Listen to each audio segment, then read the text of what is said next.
हाँ दोस्तों, एक बार फिर से आप सभी लोगों का आपके अपने YouTube channel physics with concept पर दिल खोल करके हार्दिक स्वागत है। तो जैसा कि दोस्तों हम लोगों ने पिछली वाली क्लास में विद्युत धारा से संबंधित बहुत ही महत्वपूर्ण और बहुत ही ज़बरदस्त चीज़ों को समझ चुके थे। जो लोग भाई विद्युत धारा के बेस्ट कॉन्सेप्ट को नहीं सीखें, पहले जाएँ वो विद्युत धारा वाला पहला लेक्चर जो पार्ट 1 है, पार्ट 1 को बढ़िया से देखें, नोट्स बनाएं, समझें, तब जाके आज आपको जो पार्ट 2 बना रहा हूँ ना, वो पार्ट 2 आपको तभी समझ में आएगा। तो पार्ट 2 वीडियो तभी देखें जब पार्ट 1 आप लोग पहले देखे रहेंगे।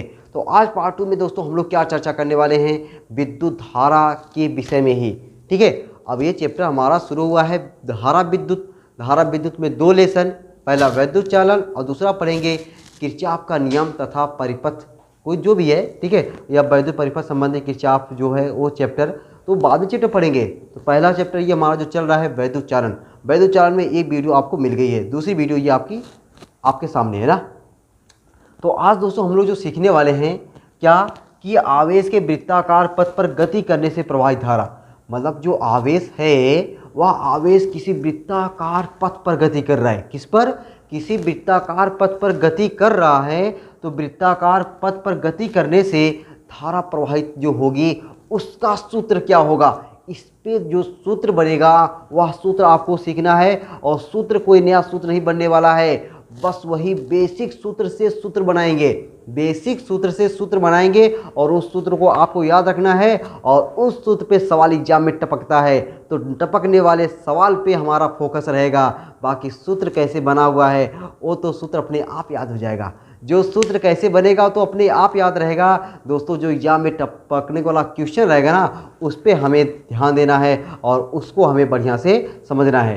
तो पहले हम लोग समझ लेते हैं कि कोई आवेश है और वह आवेश वृत्ताकार पथ पर गति कर रहा है, तो प्रवाही धारा का सूत्र क्या बनेगा, पहले हम लोग उसको देख लेते हैं। ठीक है, चलो भाई देखेंगे कैसे। मान लेते भाई ये हमारा कोई क्या है, वृत्ताकार पथ है। ये देखो ये वृत्ताकार पथ दिख रहा है कि नहीं, वाह सर गजब, वृत्ताकार पथ तो दिख रहा है। ये वृत्ताकार पथ है, ये क्या है, वृत्ताकार पथ है। तो जो वृत्ताकार पथ होता है उसमें त्रिज्या और त्रिज्या तो अपने आप मान ली जाती है। मान लेते इसकी त्रिज्या क्या है, आर है। ये वृत्ताकार पथ है और वृत्ताकार पथ की त्रिज्या क्या है, आर है। और इसमें बहने वाली धारा क्या है, आई है।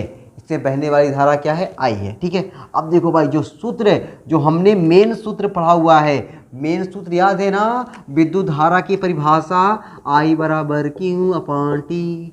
आई बराबर क्या होता है, क्यू अपान टी। ये क्या है, विद्युत धारा का मेन सूत्र है। ठीक है, आई बराबर क्यू अपान टी, इसी से हम लोग सूत्र बनाएंगे, बाकी और कहीं से नहीं। ठीक है, ताकि आपको लगे बस वही बेसिक फार्मूले से फार्मूला बन रहा है। अब देखो भाई, अगर जब ये वृत्ताकार पथ पर गति करेगा तो जब एक चक्कर पूरा लगा लेगा, क्या, जब ये एक चक्कर पूरा लगा लेगा, जब एक चक्कर पूरा लगा लेगा तो वहाँ पे जो समय स्मॉल टी है ना, वह स्मॉल टी बदल जाएगा बड़का टी में। स्मॉल टी किस में बदल जाता है, बड़का टी में। कब?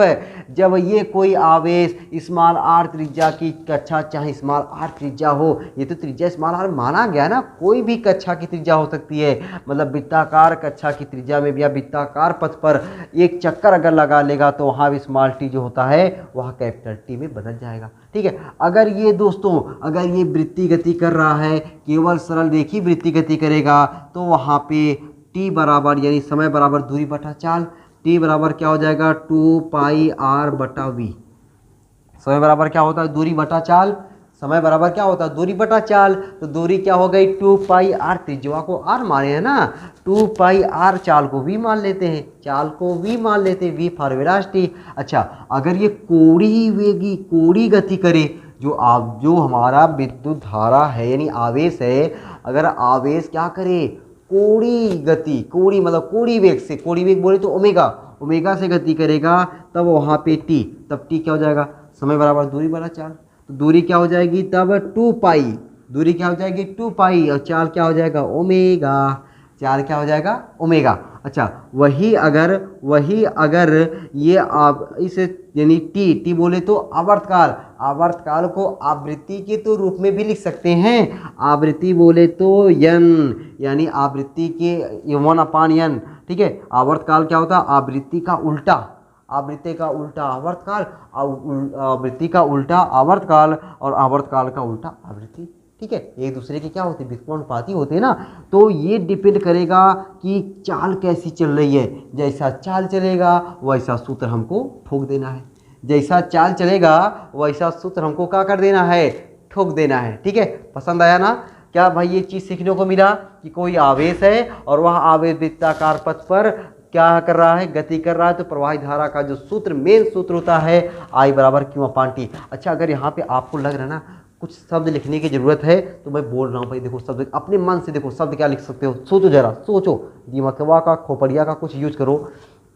माना स्मॉल q आवेश का कोई कण है, माना स्मॉल q आवेश का कोई कण है, स्मॉल r त्रिज्या के वृत्तीय कक्षा में v वेग से चक्कर लगा रहा है। ठीक है, कथा चल रही है।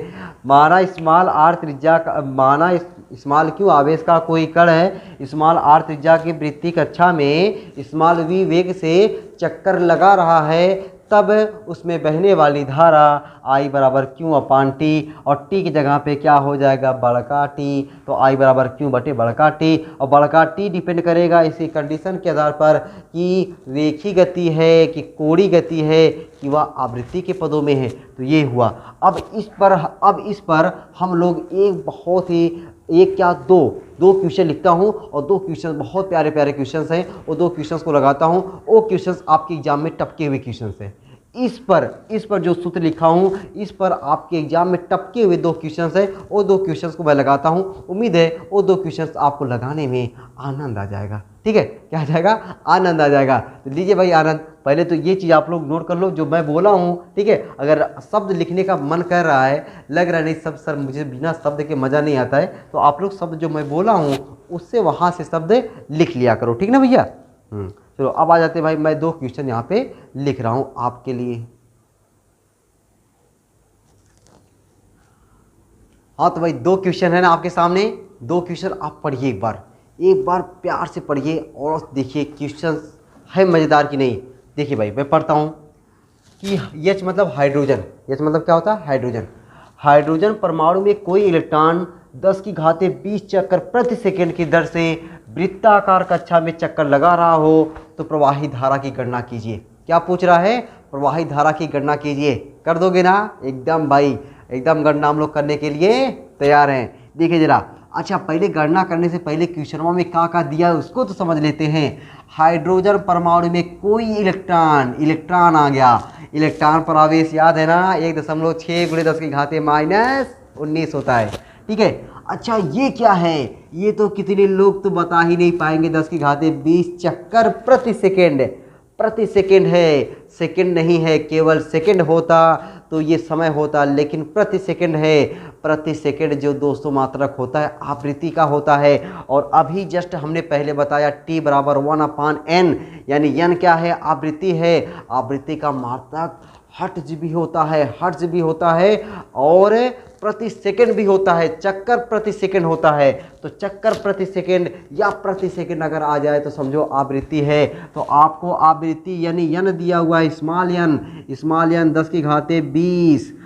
ठीक है, क्या चक्कर प्रति सेकंड, चक्कर जो चक्कर खा के गिर जाते हो वो चक्कर नहीं भाई। ठीक है, तो वृत्ताकार कक्षा में चक्कर लगा रहा हो तो प्रवाही धारा की गणना करना है, I का मान निकालना है दोस्तों। किसका मान निकालना है, I का मान निकालना है। तो फार्मूला क्या होता है, I बराबर Q अपान T, लेकिन यहाँ पे T क्या हो जाएगा, बड़का T। कैसे पता चला, अरे यार ये वृत्ताकार कक्षा है ना, वृत्ताकार कक्षा है तभी क्या हो जाएगा, स्मॉल t की जगह पे बड़का T हो जाएगा। ठीक है, तो यहाँ पे क्या लिख देंगे हम लोग, बड़का T लिख देंगे ना। अच्छा अब n जो होता है, n और t में हमने सूत्र बता के रखा है कि n बराबर 1/t यानी क्यों। देखो इस लाइनिया को मैं एक बार ऐसे लिख दूँ, क्या क्यों गुणे 1/t चलेगा, दौड़ेगा। ठीक है, अब देखो I बराबर क्यों गुणे 1/t किसके बराबर, n के बराबर, QN। I बराबर क्या हो गया, QN बस कुछ नहीं करना है, मनवा को उठा के रखना है। आई बराबर क्यू, क्यू की जगह पे इलेक्ट्रॉन है और इलेक्ट्रॉन पर आवेश 1.6 गुणे 10 की घाते -19 गुणे यन, यन की जगह पे 10 की घाते 20। इतना आसान कैलकुलेशन, इतना आसान कैलकुलेशन। फ्लावर है क्या हम लोग? नहीं भाई, तुम लोग फ्लावर नहीं, फायर हो। लेकिन पहले छोटे छोटे क्वेश्चन को तो फायर करो, ठीक है। ये देखो, जब गुणा करेंगे यहाँ पे -19, यहाँ पे +20, -19 + 20 क्या हो जाएगा? +1, यानी 1.6 गुणे +1 मतलब 10, और 10 का गुणा हो जाएगा तो दशमलव गया, दशमलव गया कहाँ? डर डर समझ जाओ भाई कहाँ गया। विद्युत धारा, विद्युत धारा का मात्रक एम्पियर होता है, ठीक है। तो आई बराबर क्या आ गया? 16 एम्पियर। मजेदार क्वेश्चन था ना, अच्छा क्वेश्चन, जबरदस्त, ठीक है। अब आते भाई, अब हम लोग धीरे धीरे कदमों के साथ अपने दूसरे वाले क्वेश्चन पर। दूसरा वाला क्वेश्चन पढ़िए, उसके बाद ट्राई करिए, और इसको मैं देता हूँ मिटाए, ठीक है। हो गया होगा भाई, आप लोग नोट कर लिए होंगे, ठीक है। तो दूसरा क्वेश्चन पढ़िए भाई, दूसरा क्वेश्चन, ठीक है। आज का क्वेश्चन का भाई, आज थ्योरी प्लस क्वेश्चन दोनों चल रहा है, ठीक है। और मज़ा आ रहा होगा, थ्योरी क्वेश्चन जब चलता है ना तब मज़ा कुछ और होता है। यल लंबाई के एक तार को, ठीक है, कैपिटल यल लंबाई का कोई तार है भाई, ले वो लो क्या हो गया यार। कैपिटल एल लंबाई का कोई तार है, कैपिटल एल लंबाई का कोई तार है, और उस तार को मोड़कर वृत्त बना दिया गया है। वृत्त आ गया, ठीक है, क्या आ गया? वृत्त आ गया।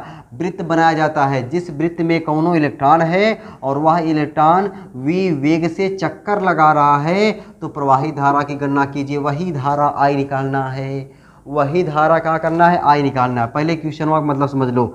ये देखो कई तार है, ये तार कितना लंबा है? मान लो यल लंबा है, लिखा ना यल लंबाई।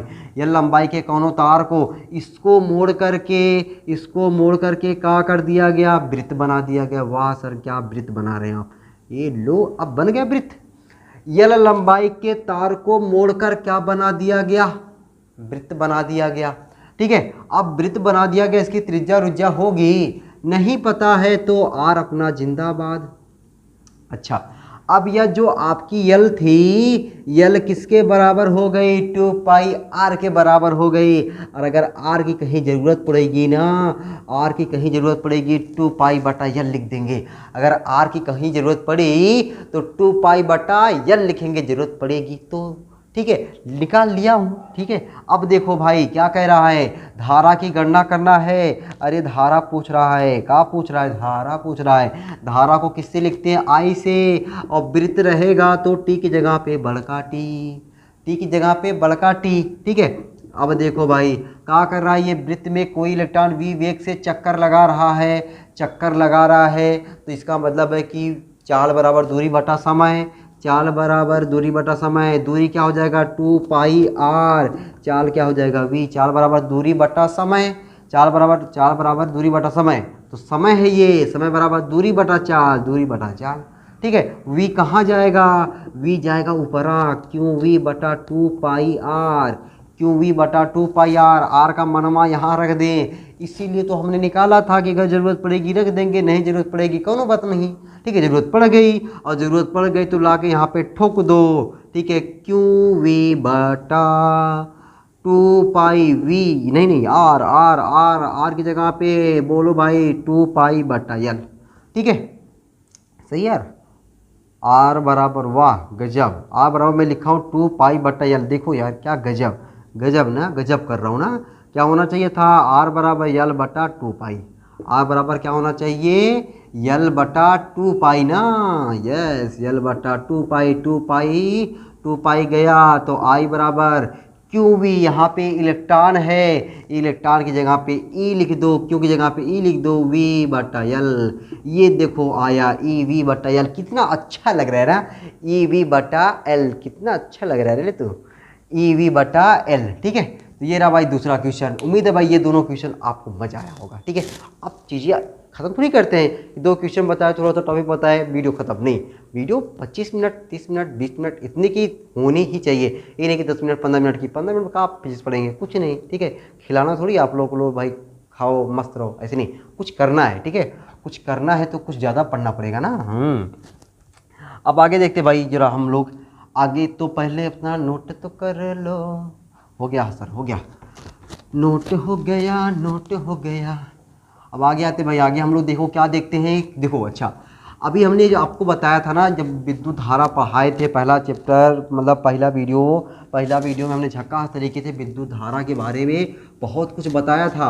बहुत कुछ में एक चीज़ बताया होगा कि जो विद्युत धारा है वह इलेक्ट्रॉनों के विपरीत दिशा में, जबकि धन आवेश की दिशा में चलता है। विद्युत धारा जो होती है वह क्या होता है, इलेक्ट्रॉन के विपरीत दिशा में प्रवाहित होती है, बताया था ना। ठीक, अच्छा वही बात समझो। लिखने का मन कहेगा लिखना, नहीं तो नहीं। ठीक है, ये प्रोटॉन है और ये इलेक्ट्रॉन है, ये प्रोटॉन है और ये इलेक्ट्रॉन है। ठीक है, मान चलो ये कोई चालक है, इस चालक में प्रोटॉन इधर प्रवाहित हो रहा है, इलेक्ट्रॉन इधर, पी इधर बना दिया, ई इधर बना दिया। ऐसे फिगर बना करके तुम लोग भी समझोगे ना तो अच्छे समझ में आ जाएगा। ठीक है, प्रोटॉन इधर जा रहा है, प्रोटॉन मतलब प्लस, प्रोटॉन मतलब प्लस, इलेक्ट्रॉन मतलब माइनस। बच्चा जानता है सर, प्रोटॉन मतलब प्लस, प्रोटॉन पर धन आवेश होता है इसलिए प्लस बोला जाता है, इलेक्ट्रॉन पर ऋण आवेश होता है इसलिए इसे माइनस बोला जाता है। ठीक है, तो प्लस, और विद्युत धारा की दिशा उधर होगी जिधर धन आवेश होगा। धन आवेश इधर जा रहा है तो विद्युत धारा इधर होगी, ऋण आवेश इधर जा रहा है, ऋण आवेश के विपरीत दिशा में धारा इधर हो जाएगी। ठीक है, धारा क्या हो जाएगी, इधर हो जाएगी। अगर मैं पूछ लूँ, अगर ये चालक है, एक ही चालक है और उस चालक में इलेक्ट्रॉन प्रोटॉन बह रहे हैं तो दोनों का परिणामी दोनों एक ही दिशा में हैं। जब एक ही दिशा में तो जुड़ जाएंगे, अलग अलग दिशा में होते तो घट जाता। ठीक है, एक ही दिशा में हैं तो जुड़ जाएंगे, अलग अलग दिशा में होते तो घट जाता। ये चीज़ लिखने वाली कोनो चीज़ थोड़ी है, बस ऐसा फिगर बनाओ। और ये प्लस माइनस पता है तो क्या जरूरत है प्लस माइनस लिखने की, बस ऐसे फिगर बना के समझ लो कि जिधर प्रोटॉन चलेगा उधर विद्युत धारा बहेगी, जिधर इलेक्ट्रॉन चलेगा उसके विपरीत दिशा में धारा बहेगी। क्यों? क्योंकि जो विद्युत धारा होती है वह इलेक्ट्रॉनों के विपरीत दिशा में होती है, जबकि प्रोटॉनों के बहने की दिशा में होती है। ठीक है, चलो भाई ये चीज़ आपको समझ में आ गया ना। अब दोस्तों हम लोग देखने वाले हैं कि धातु में मुक्त इलेक्ट्रॉन मॉडल। ठीक है, मुक्त इलेक्ट्रॉन मॉडल के आधार पर चालन की व्याख्या। ठीक है, अब इसकी थोड़ा व्याख्या कर लेते हैं। ठीक है, धातुओं में मुक्त इलेक्ट्रॉन मॉडल के आधार पर चालन की व्याख्या करते भाई। इसमें केवल थ्योरी सुनने को मिलेगा और उस थ्योरी में बहुत कुछ सीखने को मिलेगा, तो सीखने को क्या मिलेगा, तो पहले हेडिंगियाँ तो हो जाए। ठीक है भाई, पहले हेडिंगियाँ तो हो जाए। हेडिंग क्या है भाई, कि धातुओं में, किसमें, धातुओं में, ठीक है ना, धातुओं में मुक्त इलेक्ट्रॉन मॉडल। वाह क्या नाम है, मुक्त इलेक्ट्रॉन मॉडल। ठीक है, धातुओं में मुक्त इलेक्ट्रॉन मॉडल के आधार पर, मुक्त इलेक्ट्रॉन मॉडल के आधार पर चालन की व्याख्या। किसकी व्याख्या, चालन की व्याख्या। ठीक है, चालन की व्याख्या। ठीक है भैया, तो अब हमको क्या समझना है, धातुओं में मुक्त इलेक्ट्रॉन मॉडल के आधार पर चालन की व्याख्या। धातु कहें या चालक कहें या कंडक्टर कहें, ठीक है, सब, या सुचालक कह दें, सब नाम एक ही है। ठीक है, तो धातु, मान चलो भाई कोई धातु है। ठीक है, ये कोई क्या धातु है, इस धातु के भीतर नाभिक होगा। ठीक है, नाभिक में क्या होंगे, प्रोटॉन और न्यूट्रॉन होते हैं। बाहरी कक्षा में कौन होते हैं, इलेक्ट्रॉन होते हैं। इनकी विभिन्न कक्षाएं होती है, पहले में 2, 8, 8, 18, 32 ऐसे होता है ना, 2, 8, 8, 18, 32। वाह सर गजब, 2, 8, 8, 18, 32 याद तो है, 2, 8, 8, 18, 32, तो ऐसे कुछ होते हैं। तो कहने का मतलब ये हुआ, वो चीज़ आपको केमिस्ट्री वाला नहीं बता रहे, चिंता मत करो। ठीक है, अभी एकदम बढ़िया तरीके से समझा की कोशिश कर रहे हैं और लिखवाएंगे नहीं। ठीक है, समझाने की कोशिश करेंगे, लिखवाएंगे नहीं। हाँ, जो चीज़ लिखवाने लायक रहेगी उसको बोल देंगे और आप लोग प्यार से उसको लिखोगे, वहाँ पे इग्नोर नहीं करना है। और इग्नोर कर दोगे तो तुम खुद इग्नोर हो जाओगे। ठीक है, इग्नोर नहीं करने की ज़रूरत है। तो ये भाई आपको लिखने की जरूरत नहीं है, तो जानते हो कोई पदार्थ हो गया, इसमें नाभिक हो गया, नाभिक में क्या होते हैं, प्रोटॉन और न्यूट्रॉन होते हैं, और इलेक्ट्रॉन इसके बाहरी कक्षाओं पे चक्कर लगाते रहते हैं। जितना पे प्रोटॉन प्लस होता है उतना ही इलेक्ट्रॉन पे माइनस होता है, और न्यूट्रॉन बेचारा न्यूट्रल होता है। ठीक है, ये बात समझ में आ गई। अच्छा, थोड़ा सा मुक्त इलेक्ट्रॉन के बारे में सुन लो, और इसके बारे में लिखना नहीं है, बस केवल सुन लो, क्योंकि ये मुक्त इलेक्ट्रॉन मॉडल है ना, मुक्त इलेक्ट्रॉन मॉडल। तो मुक्त इलेक्ट्रॉन क्या होता है, पहले इसके बारे में थोड़ा सा सुन लो। देखो भाई, ये बाहरी कक्षा में क्या है, इलेक्ट्रॉन है। बाहरी कक्षा में क्या है, इलेक्ट्रॉन है। इसमें बहुत सारे इलेक्ट्रॉन हैं, बहुत सारे तो इलेक्ट्रॉन हैं, लेकिन इनमें से कुछ इलेक्ट्रॉन ऐसे इलेक्ट्रॉन होते हैं जिनको जिनको कुछ ऊर्जा दे दी जाए, कुछ ऊर्जा दे दी जाए तो ये अपना घर द्वार छोड़ करके एकदम फ्री होकर के उड़ने लगते हैं। ठीक है, घर द्वार छोड़ करके फ्री होकर क्या करने लगते हैं, उड़ने लगते हैं। और ऐसे उड़ने वाले इलेक्ट्रॉनों को क्या कहते हैं हम लोग, मुक्त इलेक्ट्रॉन कहते हैं। मतलब कहने का मतलब ये हुआ कि किसी चालक के वे इलेक्ट्रॉन जो कुछ ऊर्जा पा जाने पर अपनी कक्षा छोड़ करके अनियमित और अनियंत्रित गति करने लगते हैं, ऐसे इलेक्ट्रॉनों को मुक्त इलेक्ट्रॉन कहते हैं। ऐसे इलेक्ट्रॉनों को क्या कहते हैं, मुक्त इलेक्ट्रॉन कहते हैं। अगर ज़रूरत पड़ेगी तो यहाँ पे हेरिंग डालने के बाद मुक्त इलेक्ट्रॉन हेरिंग डाल लेना। मुक्त इलेक्ट्रॉन हेरिंग डालने के बाद नीचे छाप देना। क्या छापना, कि किसी चालक के वे इलेक्ट्रॉन जो कुछ ऊर्जा पा जाने पर अपनी कक्षा छोड़कर अनियमित और अनियंत्रित गति करने लगते हैं, ऐसे इलेक्ट्रॉनों को मुक्त इलेक्ट्रॉन कहते हैं। ऐसे इलेक्ट्रॉनों को क्या कहते हैं, मुक्त इलेक्ट्रॉन कहते हैं। हो गई ना बात एकदम भाई। ठीक है, अब इसके नीचे क्या क्या लिखना है, पॉइंट वाइज करके हम लोग समझ लेते हैं। ठीक है, तो पहला पॉइंट, ठीक है भाई, पहला पॉइंट क्या है कि ये जो धातु है, धातु के देखो एक इलेक्ट्रॉन है और एक मुक्त इलेक्ट्रॉन है। ये तो मुक्त इलेक्ट्रॉन के बारे में आपने लिख लिया, लेकिन जो इलेक्ट्रॉन है, इलेक्ट्रॉन कुछ और है, मुक्त इलेक्ट्रॉन कुछ और है। मुक्त इलेक्ट्रॉन वे इलेक्ट्रॉन है जो ऊर्जा पाने के बाद उड़ रहे हैं। बाकी और जो इलेक्ट्रॉन है वो समझो इलेक्ट्रॉन। ठीक है, आदमी भी बहुत तरीके होते हैं ना, आदमी है, लेकिन कुछ आदमी ऐसे होते हैं जो चोर चंडाल होते हैं। ठीक है, तो चोर चंडाल की डिफिनीशन तो आप लोग जानते हो, बाकी सब इंसान की डिफिनीशन आप लोग जानते हो। तो बाकी इंसान तो है, लेकिन एक ऐसे इंसान है चोर चंडाल वाले इंसान है। बाकी यहाँ मुक्त इलेक्ट्रॉन को चोर चंडाल से तुलना नहीं करनी है। ठीक है, तो जो इलेक्ट्रॉन है, मतलब धातुओं के अंदर इलेक्ट्रॉन वृत्तीय गति करते हैं। कौन गति करते हैं, वृत्तीय गति करते हैं। तो पहला पॉइंट में आप लोग लिखोगे, क्या लिखोगे, कि धातुओं के अंदर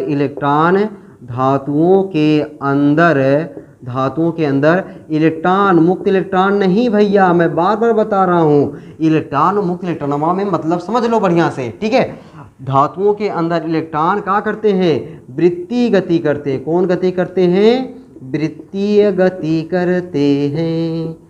चलो भाई, करते हैं। ठीक है, वृत्तीय गति करते हैं। दूसरी बात सुनना, और अच्छी लगे तो लिख लेना, और समझ में आ जाए तो और बढ़िया से लिख लेना। ठीक है, लेकिन लिखना जरूर, छोड़ना नहीं है। ठीक है, दूसरी बात देखो भाई क्या है, ये है नाभिक। नाभिक में क्या है, प्रोटॉन और न्यूट्रॉन। ठीक है, नाभिक में क्या है, प्रोटॉन और न्यूट्रॉन, और इसके बाहरी कक्षा में क्या है, इलेक्ट्रॉन। तो यहाँ पे जो इलेक्ट्रॉन है, यहाँ पे प्रोटॉन है, तो इनके बीच में डिस्टेंस और इनके बीच में डिस्टेंस, यहाँ पे डिस्टेंस कम, यहाँ पे डिस्टेंस ज़्यादा। जहाँ पे दूरी ज़्यादा होगी ना, वहाँ प्रेम व्यवहार कम होता जाएगा। दूरियाँ बढ़ती जाती ना, कहते ना दूरियाँ बढ़ रही हैं। ठीक है, वो दूरियाँ नहीं बढ़नी चाहिए, नज़दीकियाँ होनी चाहिए। दूरियों को नज़दीकियों में कन्वर्ट करो। ठीक है, दूरियों को नज़दीकियों में कन्वर्ट करो। तो जहाँ पे दूरियाँ बढ़ेंगी ना, जहाँ पे दूरी बढ़ जाएगी, वहाँ पे यहाँ पे बल कौन सा लगेगा, प्लस है, ये माइनस है। प्लस माइनस के बीच कौन सा बल लगता है, आकर्षण बल लगता है। जहाँ पे दूरी बढ़ जाएगी तो लगने वाला आकर्षण बल घट जाएगा, और जहाँ दूरी कम हो जाएगी लगने वाले आकर्षण बल का मान बढ़ जाएगा। तो कहने का मतलब है, दूसरी पॉइंट में ये लिखोगे कि नाभिक में स्थित प्रोटॉनों और न्यूट्रॉनों के बीच वैद्युत आकर्षण बल होता है। नाभिक में स्थित प्रोटॉनों और इलेक्ट्रॉनों के बीच, न्यूट्रॉनों के बीच तो नाभिकीय बल हो जाएगा। कौन सा बल हो जाएगा, नाभिकीय बल हो जाएगा। नाभिक में स्थित प्रोटॉनों और इलेक्ट्रॉनों के बीच वैद्युत आकर्षण बल होता है। जो इलेक्ट्रॉन नाभिक के पास होते हैं उनमें वैद्युत आकर्षण बल ज़्यादा होता है, और जो इलेक्ट्रॉन नाभिक से दूर होते हैं उनमें वैद्युत आकर्षण बल बहुत कम होता है। बस ऐसा छाप डालो, क्या दिक्कत परेशानी है, कौन है, एकदम ना है। ठीक है, चलो भाई, 2 पॉइंट हो गया। आते हैं हम लोग अपने तीसरे पॉइंट पर। ठीक है, तीसरे पॉइंट पर आ जाते हैं। तीसरा पॉइंट क्या है, अभी हमने जो बताया था ना मुक्त इलेक्ट्रॉन एक बार और बता दें, सुन लो भाई क्या कि मतलब चालक के वे इलेक्ट्रॉन जो कुछ ऊर्जा पा जाने पर अपनी कक्षा छोड़कर अनियमित और अनियंत्रित गति करने लगते हैं, ऐसे इलेक्ट्रॉनों को मुक्त इलेक्ट्रॉन कहते हैं। तो जो ये मुक्त इलेक्ट्रॉन होते हैं, अगली पॉइंट में लिखना भाई, मुक्त इलेक्ट्रॉनों को क्या, मुक्त इलेक्ट्रॉनों को चालक इलेक्ट्रॉन भी कहते हैं। मुक्त इलेक्ट्रॉनों को चालक इलेक्ट्रॉन, कौन से इलेक्ट्रॉन, चालक इलेक्ट्रॉन भी कहते हैं, चालक इलेक्ट्रॉन भी कहते हैं। ये है छपाई अभियान, ठीक है भैया, ये है छपाई अभियान। समझाने समझ में कम आ रहा है, नहीं पूरा आ रहा होगा यार, क्या दिक्कत है, कुछ दिक्कत है ना, अभी तक कोई दिक्कत परेशानी नहीं ना। हमने क्या बताया, मुक्त इलेक्ट्रॉनों को क्या कहते हैं, चालक इलेक्ट्रॉन भी कहते हैं। अच्छा, ये जो मुक्त इलेक्ट्रॉन होते हैं ना, इनकी गति कैसी, अभी हमने बताया अनियमित और अनियंत्रित। अनियमित और अनियंत्रित जो गति होती है वह गैस के अणुओं की भी होती है। किसकी, गैस के अणुओं की। तो ये जो अनियमित और अनियंत्रित गति है वह गैस के अणुओं की भी गति होती है, तो इसीलिए इसे गैस इलेक्ट्रॉन भी कहते हैं। यानी मुक्त इलेक्ट्रॉनों को गैस इलेक्ट्रॉन भी कहते हैं। वाह, मुक्त इलेक्ट्रॉनों को क्या कहते हैं, गैस इलेक्ट्रॉन भी कहते हैं। ठीक है भाई, समझ में आई ना। पहली बात, मुक्त इलेक्ट्रॉन क्या होते हैं, जो इलेक्ट्रॉन होते हैं वह धातुओं में इलेक्ट्रॉन वृत्ति गति करते हैं। उसके बाद हमने बताया भाई किनके बीच आकर्षण बल कम होगा, किनके बीच आकर्षण बल ज़्यादा होगा। फिर हमने बताया कि धातुओं के अंदर इलेक्ट्रॉन वृत्ति गति, अच्छा ये तो पहले हो गया था ना, वृत्ति गति करते हैं। फिर मुक्त इलेक्ट्रॉनों को चालक इलेक्ट्रॉन भी कहते हैं, मुक्त इलेक्ट्रॉनों को गैस इलेक्ट्रॉन भी कहते हैं। क्यों, क्योंकि जो मुक्त इलेक्ट्रॉन होते हैं वह गैस के अणुओं की भांति व्यवहार करते हैं। ठीक है, एक आध पॉइंट और देख लिया जाए। अच्छा भाई देखो जरा, जो मुक्त इलेक्ट्रॉनों का वेग होता है, ठीक है, यहाँ पे एक पॉइंट और डाल के लिखो कि मुक्त इलेक्ट्रॉनों का वेग, इसको याद होना चाहिए भाई, मुक्त इलेक्ट्रॉनों का वेग, मुक्त इलेक्ट्रॉनों का वेग, मुक्त इलेक्ट्रॉनों का वेग 10⁵ वेग का मात्रा क्या होता है, मीटर प्रति सेकेंड। 10⁵ मीटर प्रति सेकेंड होता है। मुक्त इलेक्ट्रॉनों का वेग कितना होता है, 10⁵ मीटर प्रति सेकेंड होता है। ठीक है, एक चीज़ और भाई, मुक्त इलेक्ट्रॉनों का जो घनत्व होता है, मुक्त इलेक्ट्रॉनों का घनत्व, ये भी लिख लो भाई, मुक्त इलेक्ट्रॉनों का घनत्व, ये चीज़ें याद करने वाली हैं और ये याद होना चाहिए। मुक्त इलेक्ट्रॉनों का घनत्व, मुक्त इलेक्ट्रॉनों का घनत्व कितना होता है, एक एक नंबर में कभी पूछ लेता है, एक एक नंबर में कभी पूछ लेता है। मुक्त इलेक्ट्रॉनों का घनत्व 10⁻²৯ और घनत्व का मात्रा किलोग्राम प्रति मीटर क्यूब, किलोग्राम प्रति मीटर क्यूब। ठीक है, तो ये रहा भाई धातुओं में मुक्त इलेक्ट्रॉन मॉडल के आधार पर चालन की व्याख्या। ये व्याख्या उम्मीद है भाई आपको बढ़िया तरीके से समझ में आ गई। मुक्त इलेक्ट्रॉनों का जो वेग होता है कितना होता है, 10⁵ मीटर प्रति सेकेंड है। मुक्त इलेक्ट्रॉनों का घनत्व कितना होता है, 10⁻²৯ किलोग्राम प्रति मीटर क्यूब है।